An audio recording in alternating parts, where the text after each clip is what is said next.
គ្រឿងញៀនធ្វើឲ្យបាត់បង់ទ្រព្យសម្បត្តិបាត់បង់សុភមង្គលនិងមានអំពើអវិជ្ជមានជាច្រើនទៀតជាកិច្ចចាប់ដើមនេះខ្ញុំសូមអនុញ្ញាតគោរពលោកនាយកយើងវិសាជាទីគោរពដល់ខ្ពង់ខ្ពស់សូមគោរពគណៈអធិបតីជាទីគោរពសូមគោរពគណៈកម្មការលោកគ្រូអ្នកគ្រូជាទីគោរពសូមគោរពអ្នកណាព្យាបាលដែល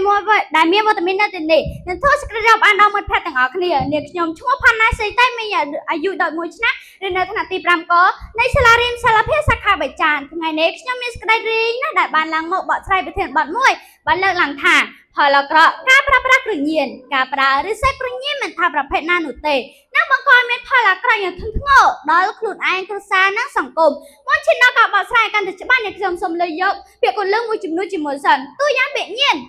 យោងតាមវិជាណានុក្រមសម្ដេចព្រះសង្ឃរាជជណាតបានឲ្យនិយមន័យថាចាប់ចិត្តដែលមានចំណងអត់មិនបានដែលធ្លាប់ប្រព្រឹត្តធ្លាប់ជក់ធ្លាប់ស៊ីឬដល់កំណត់ដល់វេលាដែលធ្លាប់ក៏បណ្ដាញនឹកចង់អត់មិនបាន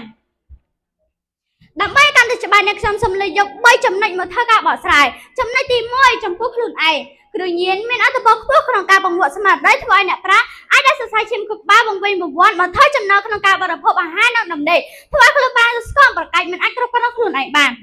ម្យ៉ាងទៀតអ្នកប្រើគ្រឿងញៀនអាចបំផ្លាញទ្រព្យសម្បត្តិបាត់បង់ពេលវេលាក្នុងការរៀនសូត្រគ្មានការងារធ្វើធ្លាក់ខ្លួនក្រសង្គមសក់ខ្ពើមមានឆ្លងរោគពិសេសមេរោគអេតាមរយៈការប្រើសៀរ៉ាំងឬចូលរួមគ្នាបាត់តម្លៃផ្ទាល់ខ្លួនបាត់ភាពម្ចាស់ការចំណុចទី2ចំពោះគ្រួសារ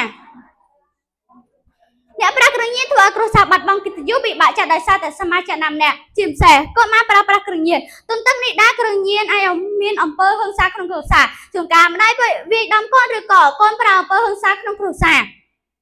គ្រឿងញៀនធ្វើឲ្យបាត់បង់ទ្រព្យសម្បត្តិបាត់បង់សុភមង្គលនិងមានអំពើអវិជ្ជមានជាច្រើនទៀតចំណុចទី3ចំពោះសង្គមគ្រឿងញៀនអាចបង្កឲ្យមានអនាធិបតេយ្យក្នុងសង្គមដូចជាចោរកម្មអុក្រិតកម្មកូនក្មេងអន្តពាលបងទូចបងថោកការចិញ្ចឹមមនុស្សការបាត់បង់ធនធានមនុស្សការបាត់បង់កំណើនសេដ្ឋកិច្ចជាតិនិងមិនគ្មានការអភិវឌ្ឍ